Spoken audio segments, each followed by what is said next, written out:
I trust you've enjoyed the R24 Future Summit. Almost over. My part in this is to further your hope for the future.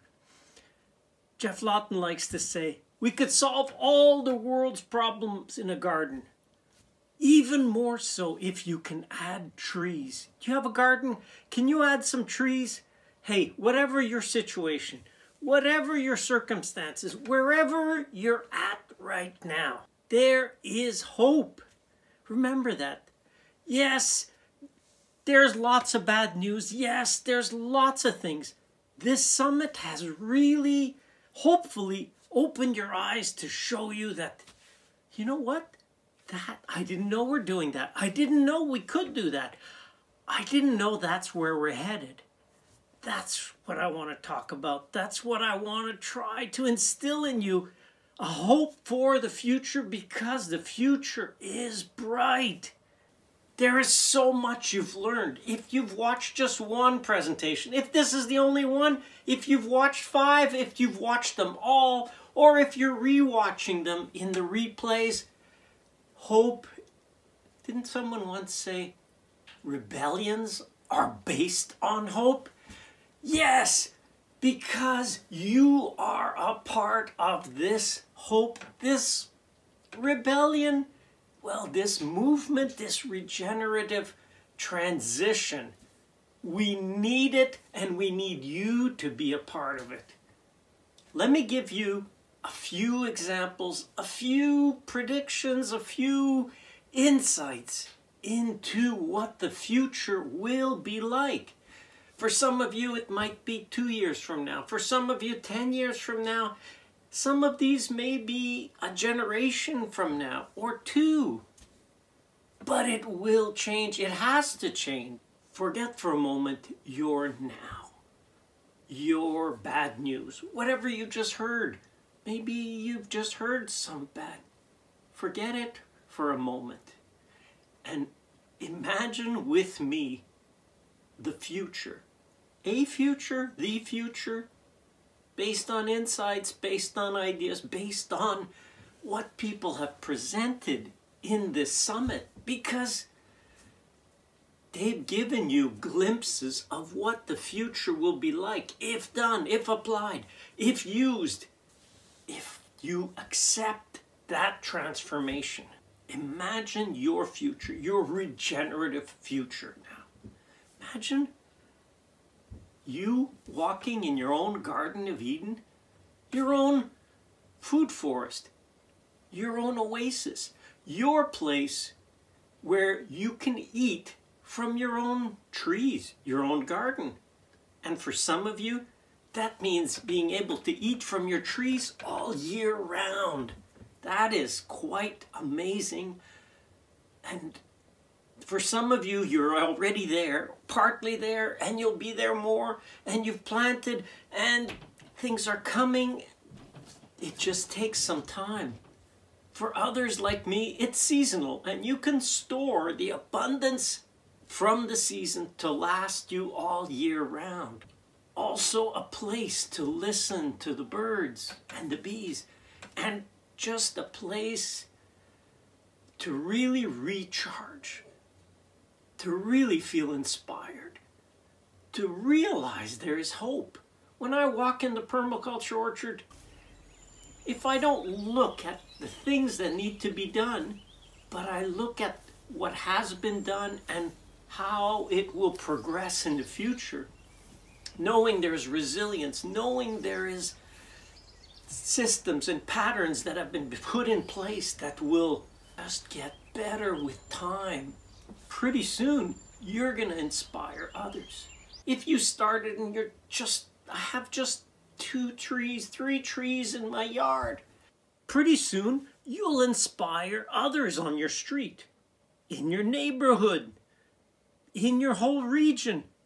People will start to look and see that what you're doing makes a lot of sense. What you're doing would be nice. They'd like to have that on their property. Pretty soon you'll notice a change on your street. This kind of grassroots leadership is what creates a movement. Movement is a mass of people or a group of people going in a direction. That's a movement. There's movement. You can get animals to start movement. You can do the same with people. So you can create change, real positive change, headed in the right direction. Pretty soon a few gardens on your street will spill over into your local parks, maybe your local bike paths. They will adopt the same techniques. Maybe it's you and your group acting as guerrilla gardeners, affecting change right where you live. Maybe it will be because of citizens demanding a change to more edibles. That is always a good direction. Realize that when you plant an oasis, plant a food forest, plant a permaculture orchard, you still get greenery. You still get all the benefits of trees, but with the added benefit of creation locally of food. Then parks will link up. A park down there and a park over there will be linked, perhaps by a bike path lined with permaculture orchards. Hey, as you're biking, you would notice all these trees that have fruit on them and signs of, well, wait a minute, this is our time of year. We are early February and we can start harvesting here. Sounds pretty cool. Residents will gradually get used to the idea that, look, when I'm out on a stroll, I just pick my snack. You think that's not what happens in your neighborhood? But that's what could happen. Remember, you can be the change you'd like to see in your area. The homeless will begin to eat healthy. Homeless people will gravitate towards these edible, linear or non-linear green spaces where they can eat something. Their mindset will change to one of hope, and they'll volunteer to extend the permaculture orchards to neighboring communities, parks, green spaces. Pretty soon, homes will have their own earthworks.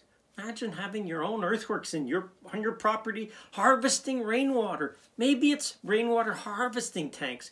Any way to prolong what you get as water for a longer season.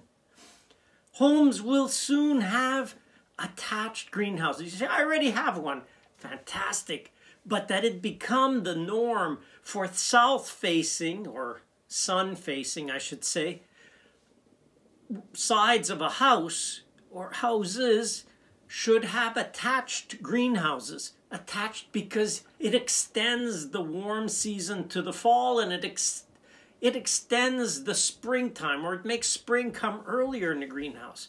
And you get the food growing benefits. Plus, in a light limiting climate like we have in the north, it just is a great place on a sunny day to just chill out and enjoy the season, even though it's snowy and cold outside. What happens when you do that? What happens when you use such a space? Mental illness decreases. People get less cabin fever, if you like. Getting more sunlight is important. Touching and working the soil at all times of the year is also important. And then eating the herbs, the vegetables, and maybe even the fruit from that production. Hey, it's a bonus, but one that goes with the whole of living and being in a much more outdoor-oriented environment, as a greenhouse is. Physical health will improve. Why? Because people will want to be and participate and do outdoor activities more. You say, come on, yeah. If there's the payoff of, I get something from this. I'm working on this garden and it's giving me healthy, vibrant food and energy and sunlight and exercise. Maybe it's not just on your property, but in the public spaces. Extending and using public spaces as an extended garden or a public garden, and maybe even on abandoned sites. I did say that this message was meant to be hopeful. Maybe if you close your eyes when you're listening to this and just imagine what it would be like. Imagination is a powerful tool. Use it for good as it's intended. Pretty soon abundance will grow all around. It will be normal to just look outside and see things that you can eat. That seems far-fetched. That should be normal. Pretty soon people will think, oh, those trees have always been there. It's just been a very bountiful neighborhood.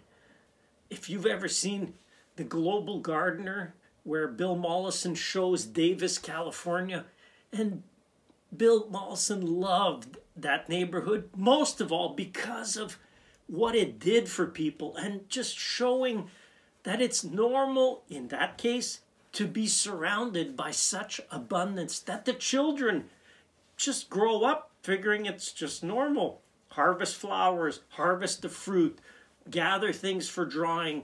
That's just normal. Do you get it? It should be just normal. A new normal will appear, a normal of abundance.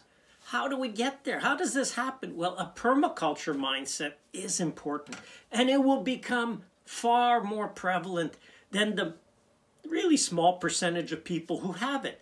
And that's normal as we transition, as we change to a regenerative environment, as we need that mindset of regeneration. So what you've been learning, don't just hear it.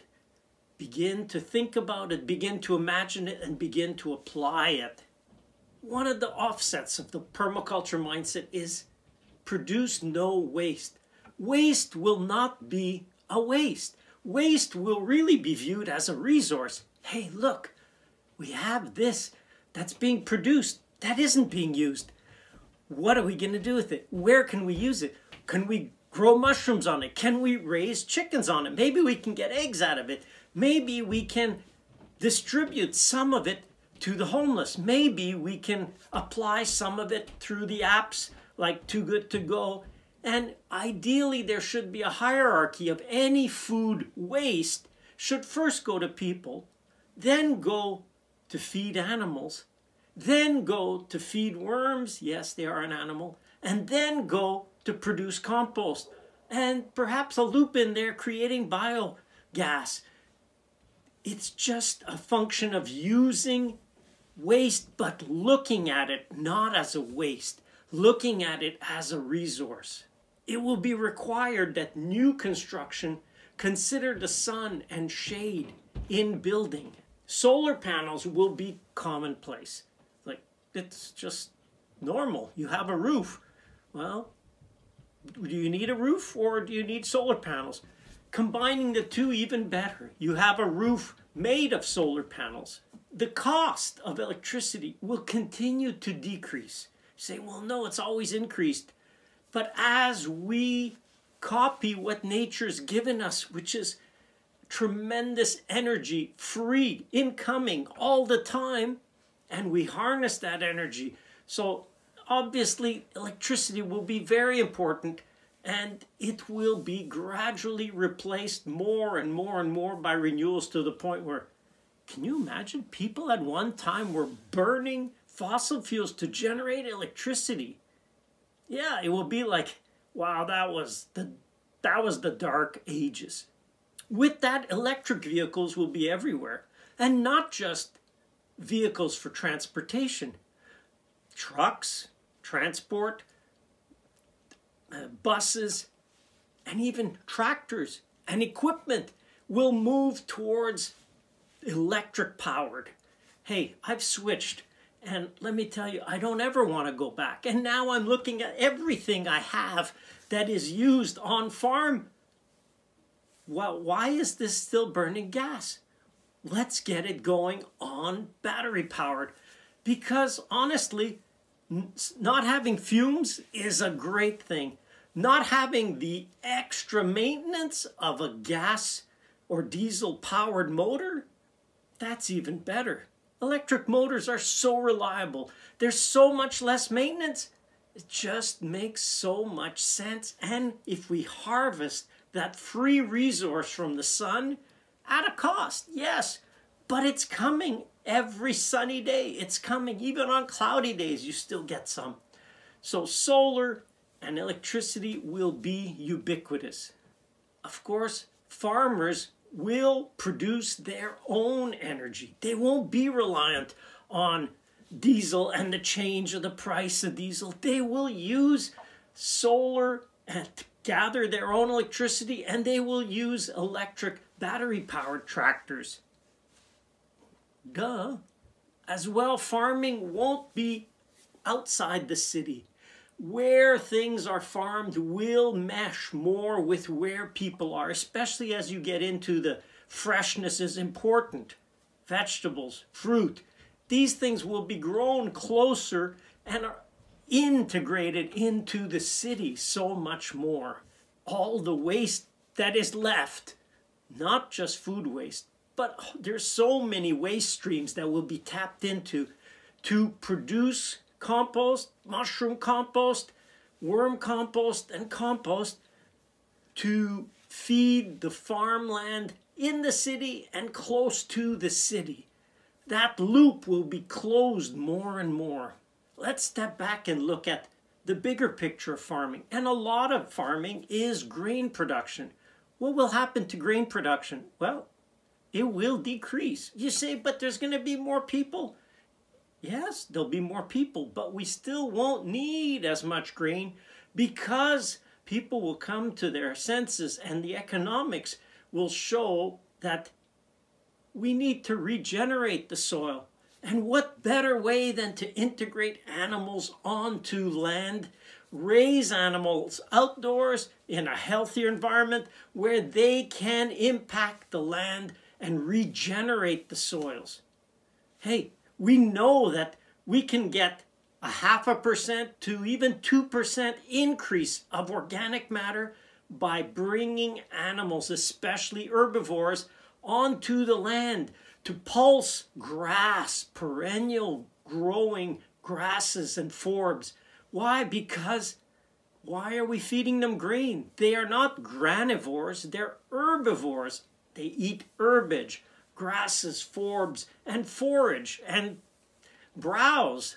So let's get them back where they can eat that. Once we put the vast majority of herbivores eating what they're meant to eat, we are going to free up so much grain production that we will have too much.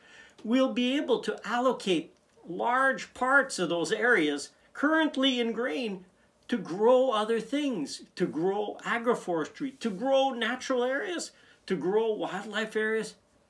We'll see what the balance is for what's needed, but we know that we'll be producing too much grain. It doesn't mean that no grain will be produced, but where it is produced, it will be common to have strip cropping.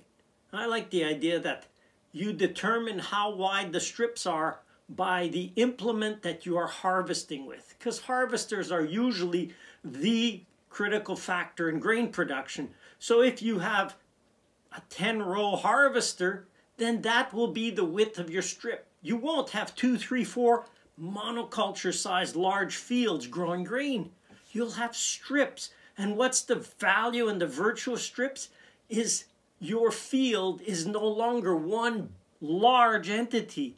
It is a series of, can be long strips, but next to it is another crop, and next to it is another crop, so that it, with at least 3 and ideally 5 crops, but at least 3 crops mixed in a field, that will greatly change. One, because crop rotation will be on a better rotation, a longer rotation. Better crop rotation changes the use of cover crops, the use of overseeding, the use of drones to overseed.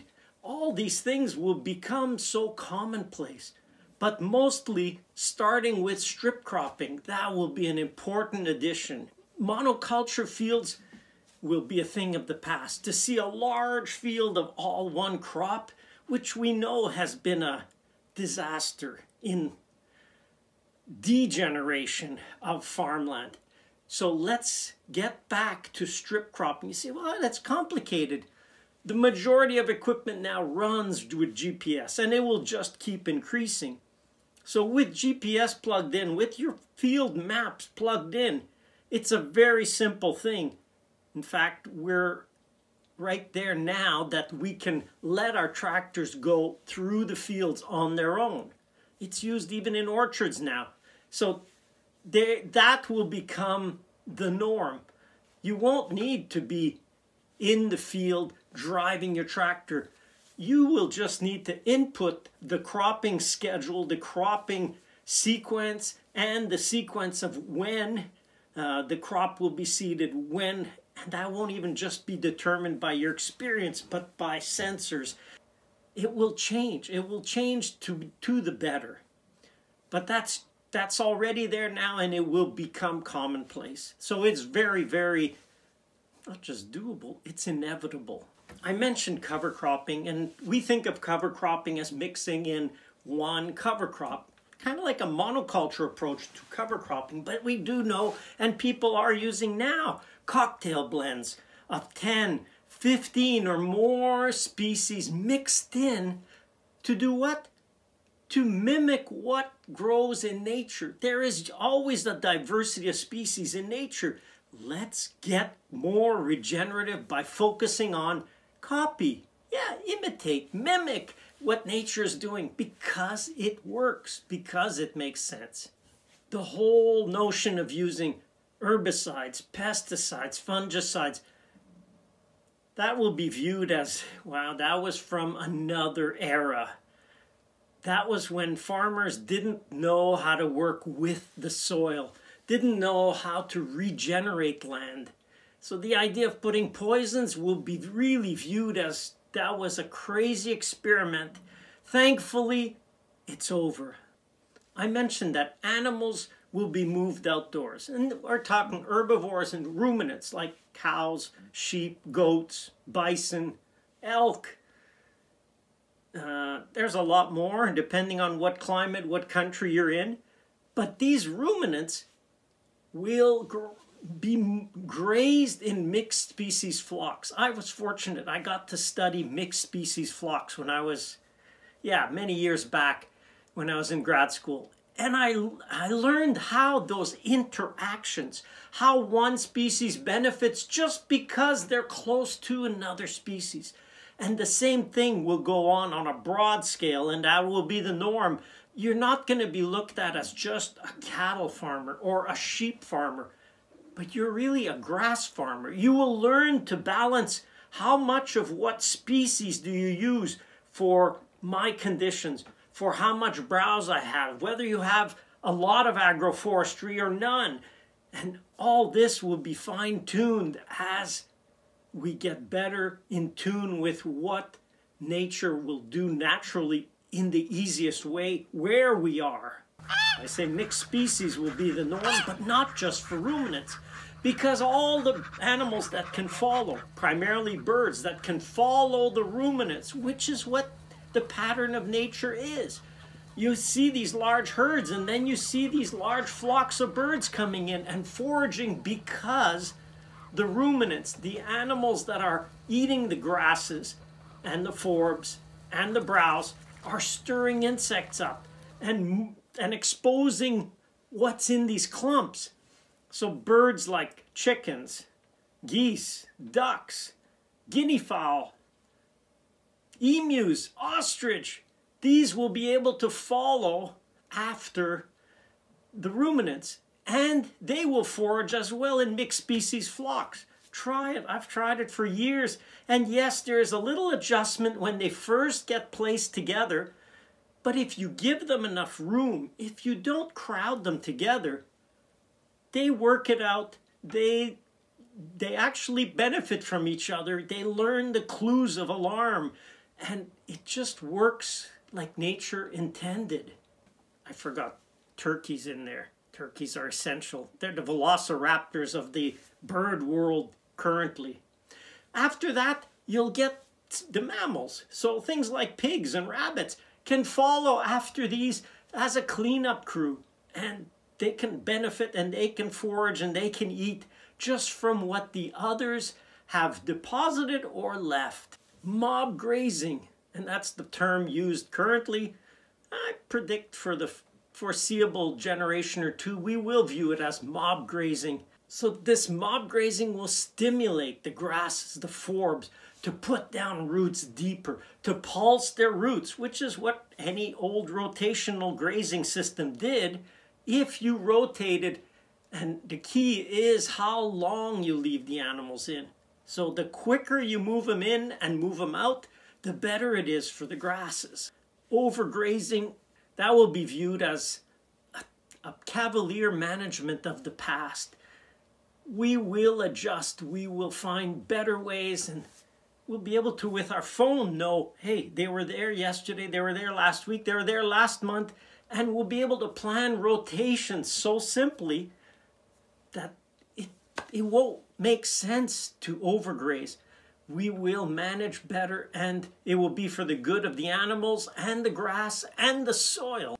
I mentioned how organic matter has been measured, and we'll know how to, and we'll reach those points between 1 and 2% increase of organic matter per year.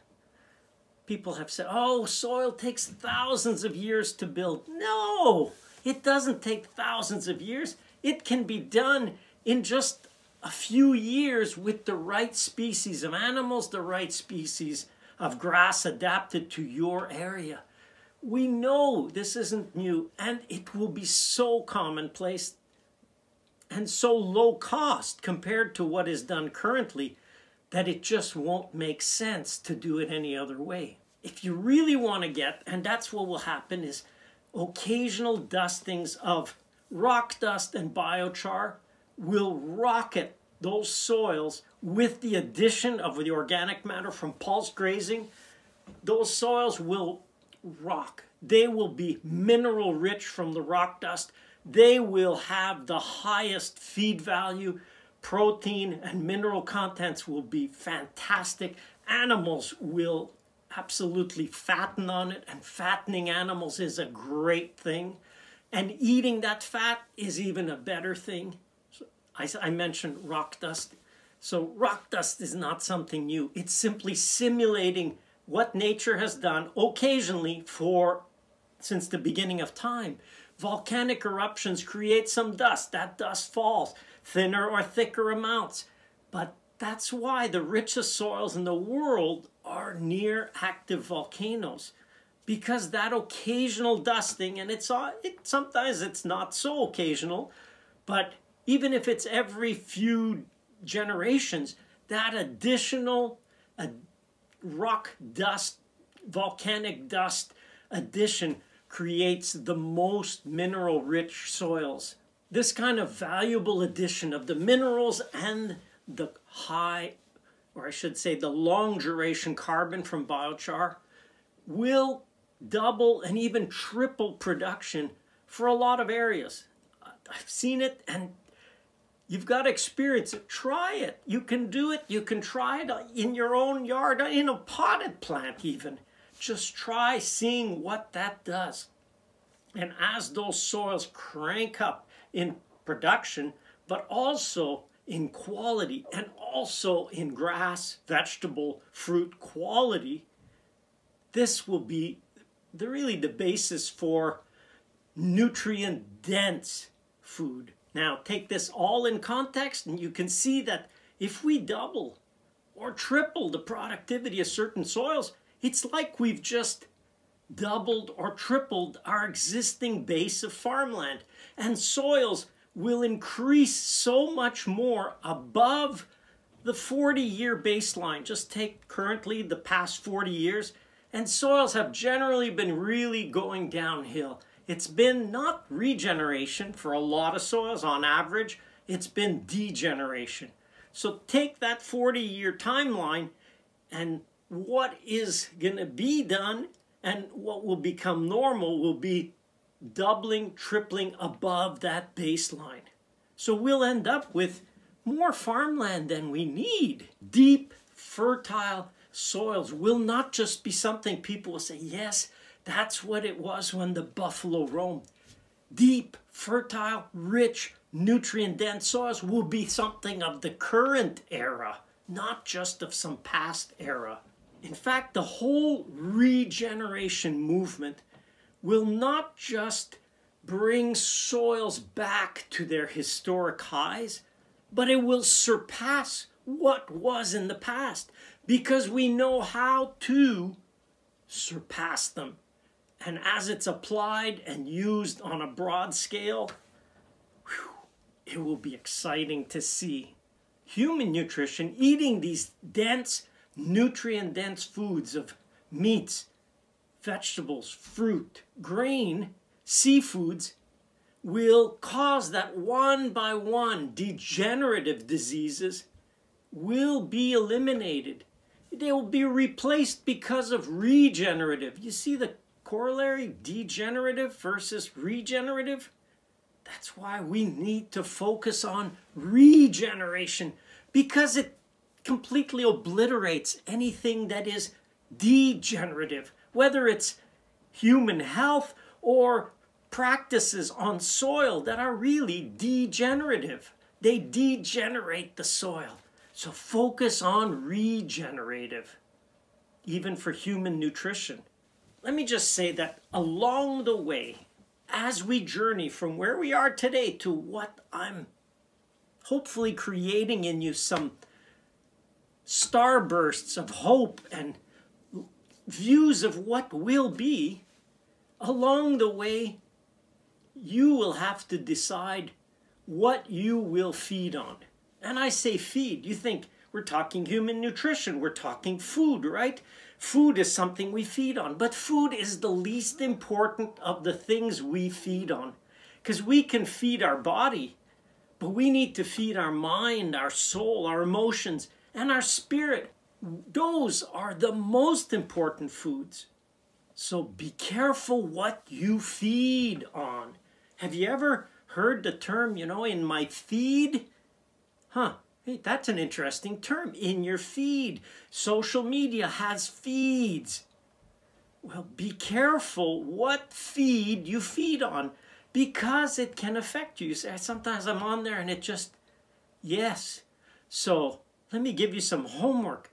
This week, go through your feed, and any content creator, any source that leaves you feeling less hopeful, more degenerated, feeling let down, feeling discouraged, feeling overwhelmed. How about do homework of get rid of those feed sources? Because you have a great deal of control over your feeds. So make sure you fill your feed with things that actually feed you. Nutrient-dense foods. You say, yeah, I'm focused on nutrient-dense foods for my body. But what about your mind? What about your emotions? What about your spirit? Be careful what you feed on. Go back to positive. Go back to basics. Go back to the Word of God. Hey, we need things that will uplift us, that will leave us feeling positive, that will leave us feeling hopeful, that will leave us excited. We need to wake up and be excited for the future. Why? Because we could see that we are going towards a future that is more hopeful, that is regenerative, that will be far better than where we are today. If you're not working in something that gives you hope and gets you excited to wake up, maybe it's time to revise where you are headed. So imagine scrolling through a feed or several feeds, depending what's your favorite, and it gives you hope. It gives you examples. It gives you clarity. You can create that kind of feed. It's worth it. It's homework. Do it this week. Another area that will be completely transformed in the future will be deserts. And I've been focused on deserts for quite a few years. I don't live in a desert environment, although our soil is kind of desert-like, but desert areas where they definitely don't have as much rainfall as evaporation. So there is a large part of the world that is really suffering because of desertification, because people have removed trees for whatever reason. It's happened, yes, but a lot of these areas get sufficient rainfall that isn't held, that isn't captured, that isn't put to productive use. In fact, these areas often have quite very damaging floods, very damaging after any rains. The water becomes a problem when the water should be really a blessing to the land. So I've really been inspired by Jeff Lawton's series on greening the desert. His original Greening the Desert was the trigger for it all. And over the years, I've really enjoyed watching the progression of his Jordan Valley site.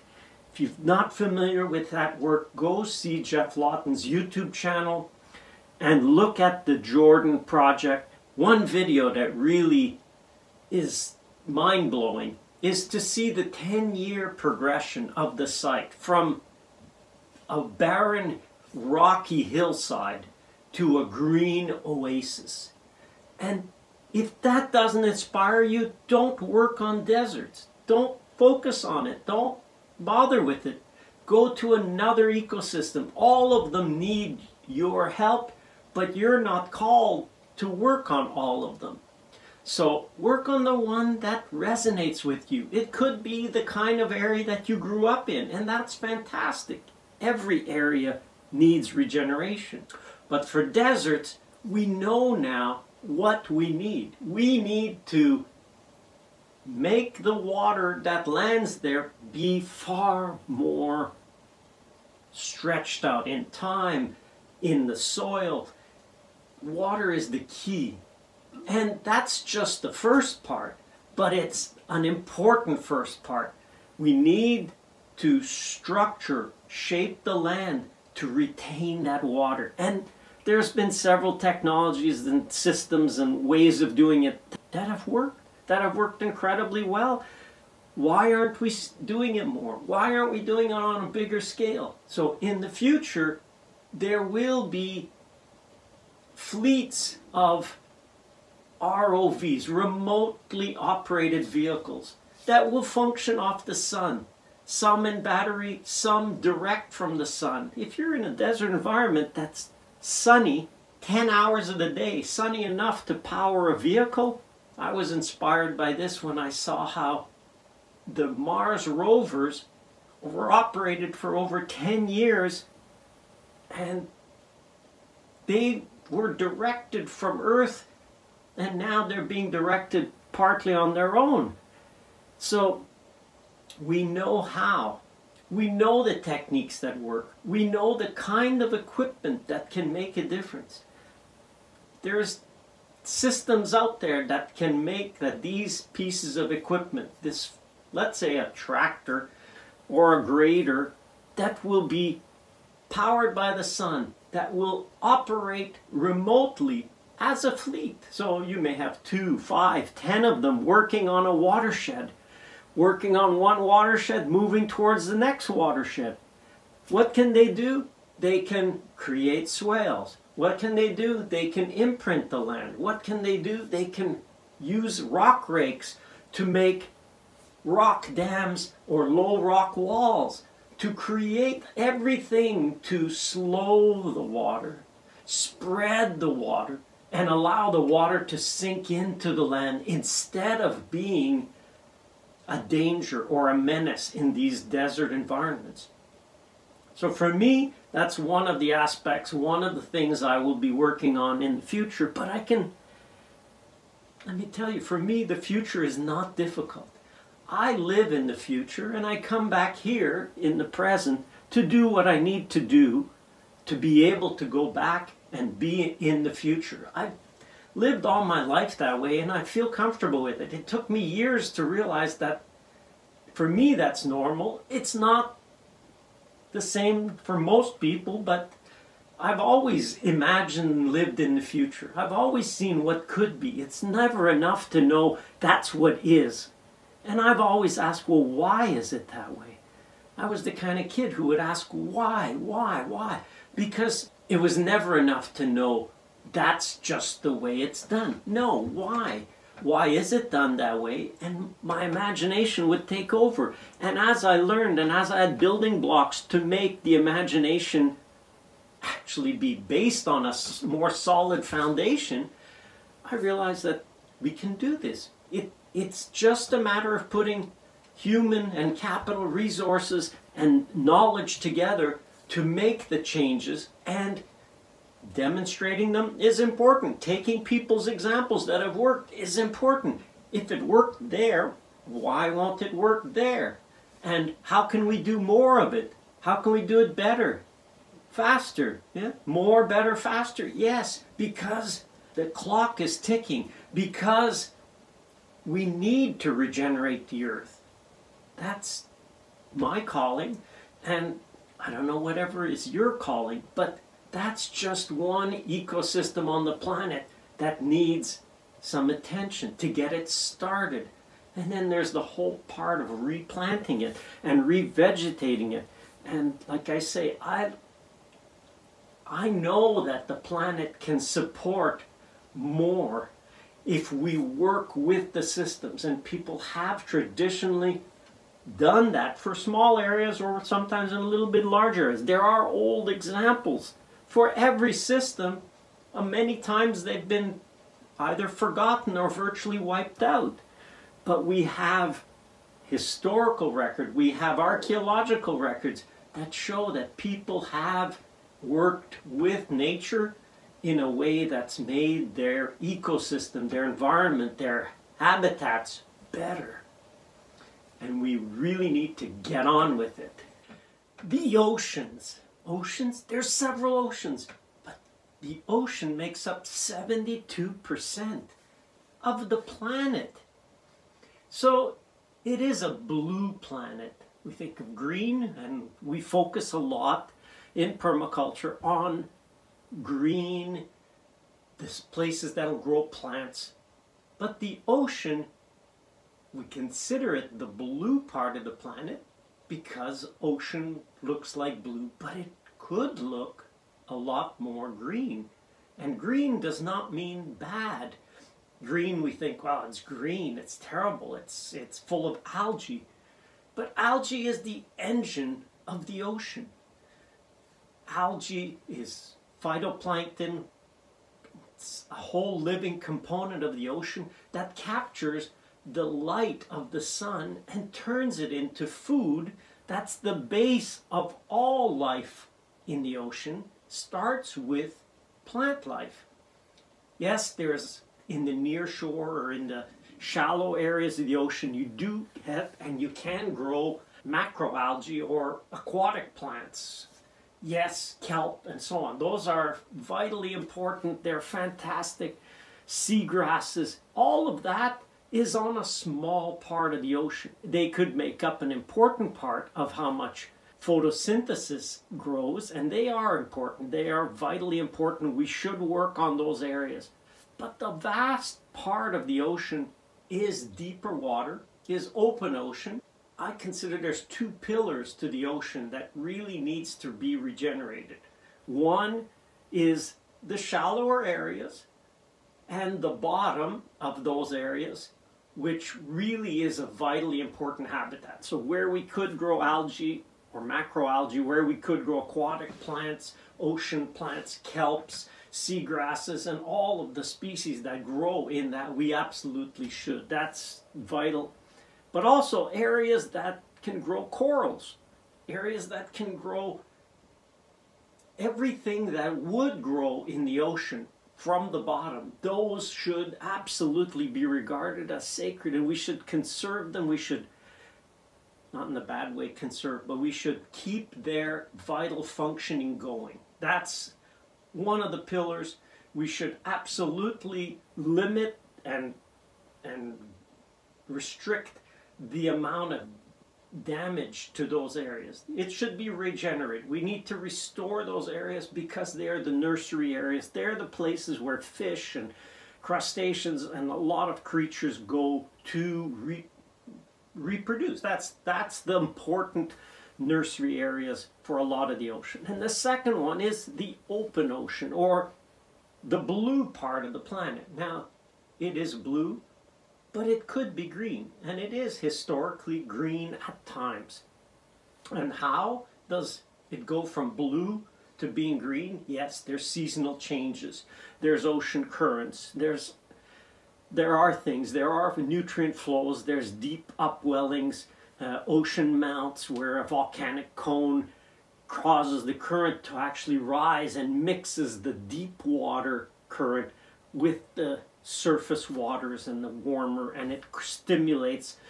We know that in the open ocean, 1% of the open ocean produces a disproportionate amount of primary productivity. So these areas absolutely need to be protected, conserved. They are the foundation of a lot of growth in the ocean. So the first pillar is protecting the bottoms, protecting these ocean mounts, yes, and the other one is actually fertilizing the ocean. You think, well, we don't want to fertilize it, do we? We can, we could, and we know how, and we could get it from blue to green in a positive way. We can simulate what happens when a volcano erupts. And volcanoes have been a huge engine for ocean recruitment of different classes of fish and so on. Recruitment means all of a sudden it's a good year. And rather than having 1 out of 100 eggs reach maturity, you can get 5, 10, 20% of those eggs actually reach maturity. Well, does that make a difference? Yeah, it makes 5, 10, or 20 times difference, because you conserve your best breeders, and then they will produce more eggs, and those eggs, more of them will survive to become breeding adults or harvestable. When there's volcanic eruptions, it creates, and depending on the season, but certainly any spring or summer eruptions which add the vital nutrients and the limiting factor nutrients into the ocean, these areas now can create huge algal blooms. Not a negative. When we got to distinguish between, is it, oh, it's bad, it's algae. No, it's algae. It's food. It's the base of the food pyramid in the ocean. It's the base of the whole ecosystem. So if there's that much more food produced, then all of the phytoplankton, that's the one that produces that energy, captures the sun, then the zooplankton, or the animals that feed on the algae, have a huge explosion. Have you ever seen videos and footage about whales coming to the surface and opening their mouth and closing on huge schools of krill? Well, krill are part of that zooplankton that feed on the algae. So we go from algae to krill to whales. But it happens in many levels. So basically, we can do that. We can target what areas get fertilized. We can target when they get fertilized. We can get the most out of it. And that will become basically smart recruitment of fisheries, which then stimulates every part of the chain. So using that in a judicious way to simulate, and there will still be volcanic eruptions, but they're not happening on every year at the best time. They are episodic. So it happens once in 5 years, 10 years, 20 years. We get a great recruitment year. But we can get great recruitment years every 2 years, every 5 years on a regular basis. And that will become a second pillar. So protecting the bottom, the nursery areas, and then judiciously fertilizing using a simulation of, look, when there's volcanoes that erupt, they don't know what to do with all the ash or the dust, volcanic dust. But we can use that and apply it in a very small amount, but an amount that is significant to stimulate an algal bloom. If you want to go down the rabbit hole, go down the rabbit hole. But just to realize that we know the tools. We know how we can affect massive change. I mean, imagine if all of a sudden fishermen in countries that the fishing has really gone bad and they're struggling, we can regenerate the oceans to provide the fish that these people need. Areas in developed countries that harvest, just take salmon for example, but there's anchovies, and every area that you get these populations of fish, which are the basis of sea lions, of killer whales, of all of the ones we see and we like, we can stimulate that to give us a regular, episodic, but on a shorter basis, not every 10, 20, 40 years, but on a 2, 3, even every year. We can do it, we know how to do it, we just need to do it. Let's move closer from oceans to inshore. Take one example, mangroves. Mangroves in the future will be required. Why? Because insurance companies will say, we're not paying out all this damage when we know that it's just because you've removed the mangrove forest from the coast.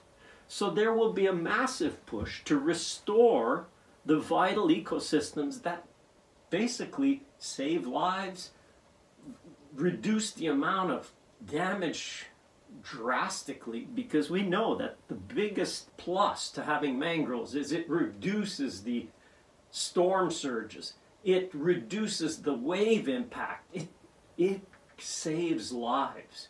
That kind of restoration of ecosystems to save lives and to save money and to generate the positive, because having those mangrove forests really is the near shore or inshore nursery area par excellence. It's the absolute best you can have for fish and crustaceans to breed in. They're vitally important, and by destroying them, we are destroying the areas that these fish would benefit from. Yes, we think, well, it would be 5 times better, 10. No, we know that some fish are so limited by that it could give them 100, even 1,000 times increase. We've simulated reefs. We create an artificial reef, we build the reef, and we know that we could get in that area. You have an area that there's no bottom structure, and all of a sudden by creating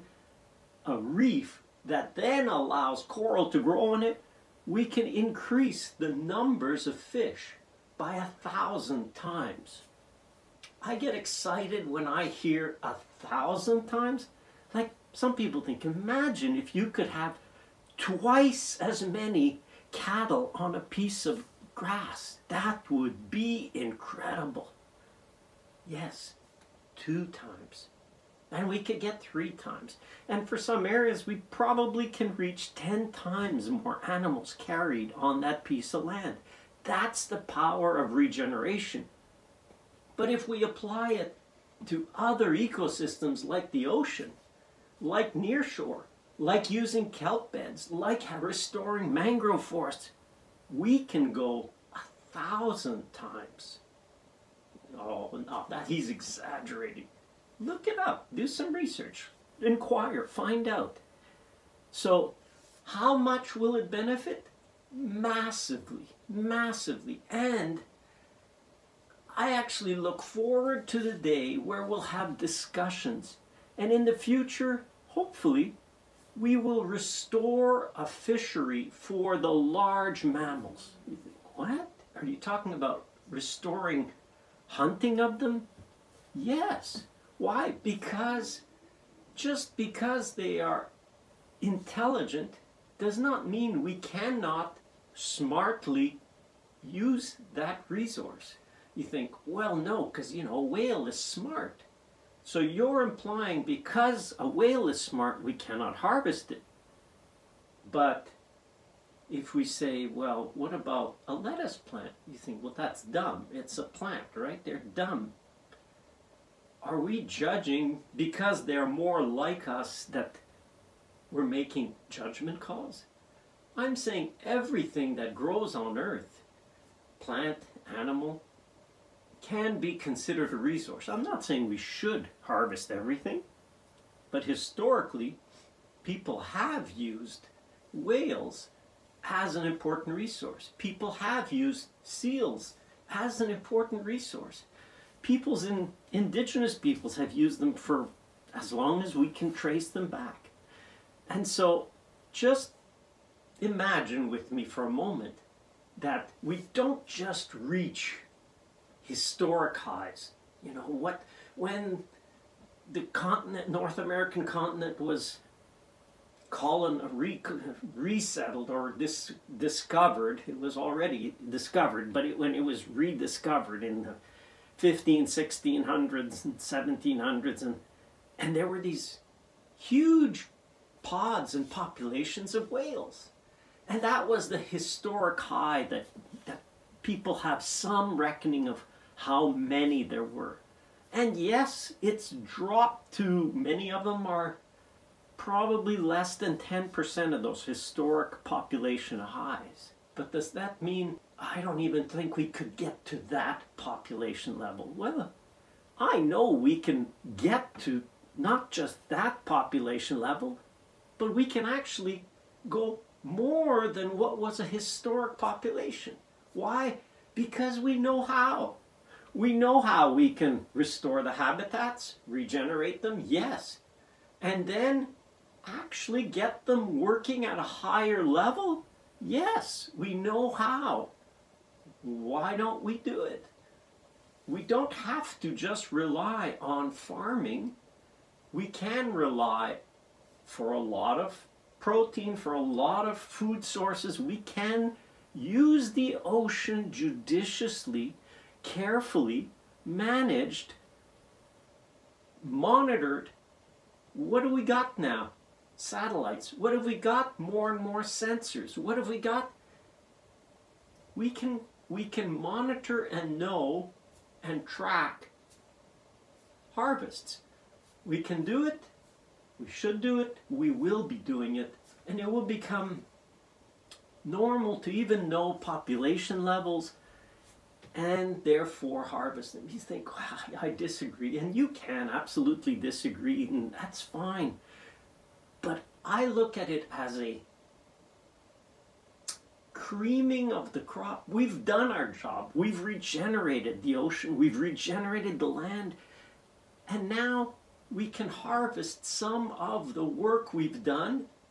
And just like a farmer would not kill his prize bull and his prize cows, but they can use or harvest or sell off the calves or the young that happen every year.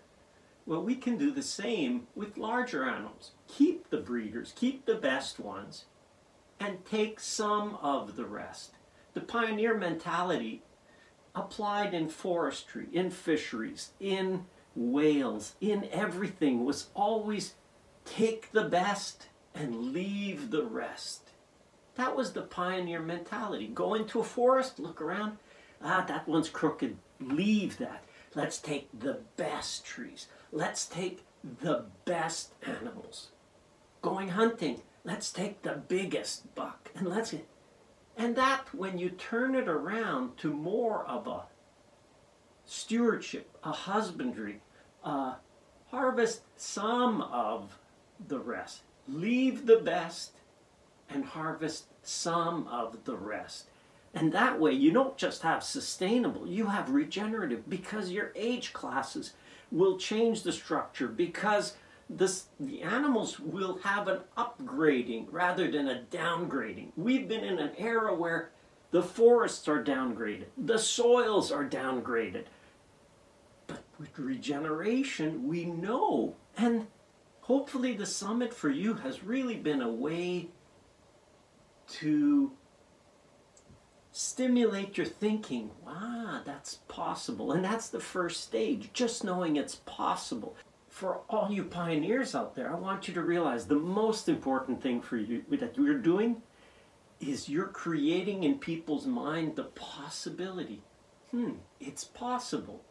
When I embarked on the journey with the permaculture orchard, I just wanted to show that we could produce fruit and we could benefit wildlife. All that beyond organic standards. That was simply my goal with it. And so 15 years in, I realized absolutely we can produce fruit without all the poisons, and the populations and the species diversity of birds, of plants, of insects has steadily been increasing. So that's a regeneration. I took a piece of soil that is, frankly, it's a sand, it's a beach, and upgraded it with the plants and the trees and the diversity and the soil. And it's a positive cycle rather than degrading habitats, regenerating them. So those of you who are pioneering, your work is vitally important. Continue. Those of you who are in a second stage, who are taking the ideas and looking, how can we scale that? How can we take that idea that is a great idea, but how can we make it so that it's more profitable? How can we take it so it's a larger scale? I foresee the day where people having hundreds of acres or hectares of permaculture orchard, it will absolutely work. And it will work not just economically, it will work for bettering the habitats, bettering the surroundings. That's why I put the effort in, because as a biologist, I realized, you know what I don't want? And I had choices, I could have done different things, but I thought, you know what? I don't want to work my life documenting the decline. And a lot of biologists who love the land, who love the wildlife, love plants, love the ecosystems, they're simply employed to document a decline. That's not inspiring for me. That's not what motivates me. That's not what gets me up and go, okay, today we're doing this. We're moving ahead. We're showing that regenerating principles work. We're showing that permaculture applied works. This is an important first step, but it's just the first step. And that's why I'm trying to show you that if we take these ideas, we take these principles and we apply them and refine them and work with them and adapt them to each area around the world and each ecosystem, we won't just make it better, make it like it was. No, we will make it that there will be such abundance. We don't need to harvest everything because there's just so much. Like, do we need all of it? We can leave more for wildlife. We can leave more for people to come glean. We can leave more because it is such abundant systems. We can regenerate the planet so that it really is restoring the Garden of Eden. It really is. The earth was meant to be a place of abundance. And we get glimpses. We get that hope that, you know what? This way, applied on a broader scale, adapted by more people, adopted, incentivized properly in the case where perhaps there's a lot, and there are a lot of incentives which are degenerative, that don't encourage regeneration, but encourage, I think of it as a mining mentality where, look, we're getting more, but we're mining. We need to get back to a system where we recognize that the Earth's ecosystems are the foundation of human survival. It's because we have healthy ecosystems. It's because we have productive agricultural systems that people can continue to eat. When we experience, and my biggest desire and hope for people to just even get a glimpse in the case of the permaculture orchard is for people to experience abundance. When you realize, you know what? I don't know what I'm going to do with all this fruit. I don't know what I'm going to do with all these nuts. I have far more than I need, and I'll have to share with other people. And that fair share in permaculture is a byproduct, and should be a byproduct, of a very abundant, healthy, regenerated ecosystem. You just have abundance, and the earth can be restored to that point. It will be restored to that point. You will be a part of that change. You're watching this, and some of you have kind of been, you've had the aha moment. You heard somebody, and that, pay attention to it, because what some people have been teaching and so on may have got you really excited. And that's important, because they planted a seed in you. And that seed, like any seed, can stay dormant. But in the right conditions, that seed can germinate. And I desire for you that you would, just as that germinating seed, put down first of all solid roots. That the roots would be strong, so that as you see the green part, or the part that's visible, even if something happens, an animal comes around and nips it off, or somebody tells you something, you can't do that, that's crazy, that's ridiculous, that makes no sense. And everything in regeneration is like that. It makes total sense when you're in it, but to everybody around, you'll be considered a crazy. You'll be the crazy one. That's crazy to do that. It won't work. Why? Because what we've done is not this way. So I guess it won't work, because we know this works if you do all this. But if you do the regenerative version, you're not doing all this. You're setting it up. You're establishing it. And the power of nature does a lot of the work for you. It benefits, it increases, it gets better, it regenerates, it doesn't degenerate, it doesn't mine, it doesn't, no, it's the positive. It's like a tornado. The wind gets better, but it's a positive one. It's a positive spiral. I just want to give you hope that what you've seen is just a start. What you've seen is ideas. It's the beginnings. And in some cases they're more advanced, in others they're not so advanced. I want you to understand where you are on the continuum from where we are to where we will be.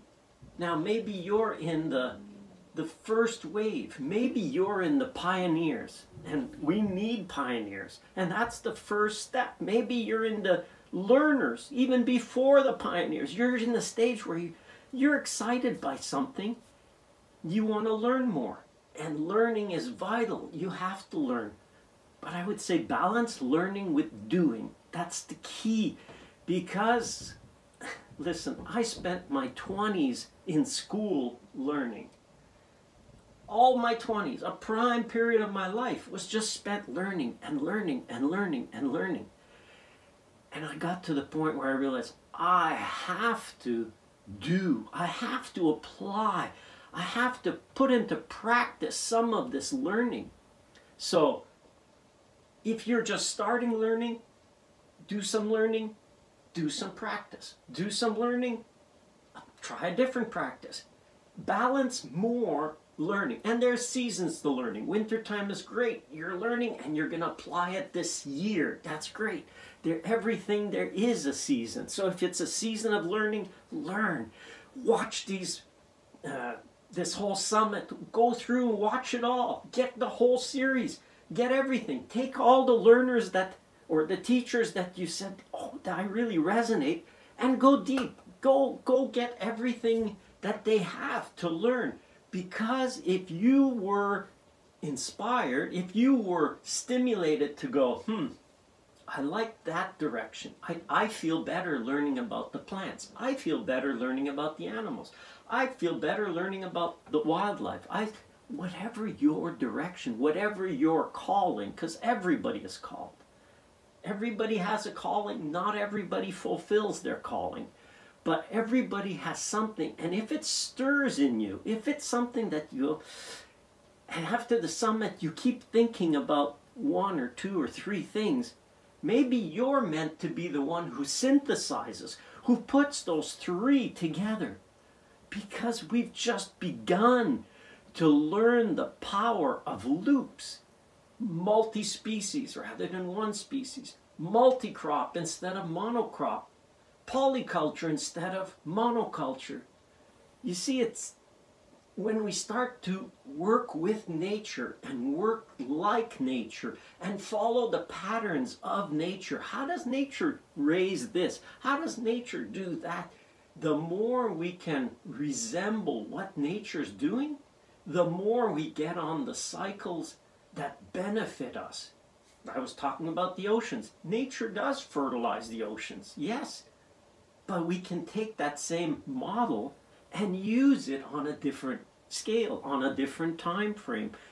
So adapting those things. If you're the learner, if you're the pioneer, if you're the next, I call it the first or second wave of early adopters who will take these ideas, maybe synthesize the ideas, and apply them on a bigger scale. Apply them to be more profitable. If you want to make a change, showing profitability will attract people who want to do the same. Because it's like, you can make your living doing that. Not just make a living, but make a good living. Or you have just such abundance to share. Whatever it is, whatever motivates you, realize that we can take those ideas and apply them at a bigger scale. Scale is important because you affect change to more area, faster, better. And if we want the whole planet to be regenerated, we need more area. Whether it's land, whether it's water. We need to regenerate these areas at a faster pace and do it in a way that works. If you want to affect change, probably one of the best ways is through business and using the power of business. Why? Because it generates profit that can then be reinvested to scale, to increase. Some of you may be from an investor point of view. You have capital resources that you're just looking for opportunities. Maybe you came to the summit to see ideas that could be scaled up, that could be applied. And you're looking for someone who can take those ideas and scale them up, and you would provide the financial impetus to do that. And we need that as well. We need to scale up so many of these ideas to a different level to get the change happening on a faster, broader scale. So to conclude, I want to say, just know where you fit in on that spectrum. Learner, pioneer, first, second stage applier or doer of that idea. Maybe in the business realm, maybe in the funding realm. Do it. The planet needs you. Regeneration is inevitable, but it can be sidetracked. It can be uprooted. It needs people like you who will take it and run with it and go. And you will make mistakes. And people will try to beat you down. If that bothers you, then don't be in the first wave. Be in the second or third wave. But do it. Just start. Learn something, apply it. Do it. Just start. That's how what did they say in one of those movies? Hope and rebellions have always been built on hope.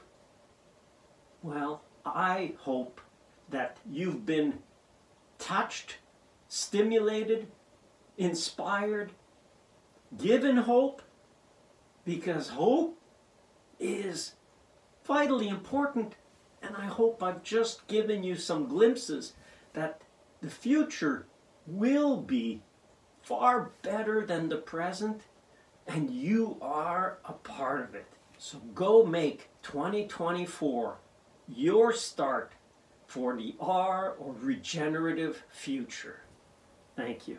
It's that time of year, Our Future 2025, our 5th online conference focused on our regenerative future. Whether you're an entrepreneur or regenerative ag farmer, a gardener, permaculturist, natural farmer, working with compost, mushrooms, mycology, all of the above. Large scale to just backyard or your balcony. Join us for inspiration, hope, and regeneration. This is the way to start your year recharged. This is Our Future. I am so excited for this year. We've got over 30 speakers. I'm going to be diving deep. I have amazing giveaways, things that will help you restructure and redesign your life, from your habits, from your daily routines, to the way you design your business, to the way you operate your business. There is so much on the horizon this year that is incredible. Join us, get recharged for this year, get into the mode of reflection, planning, goal setting. This is the time to do it. Set your sights on an incredible year with us at Our Future.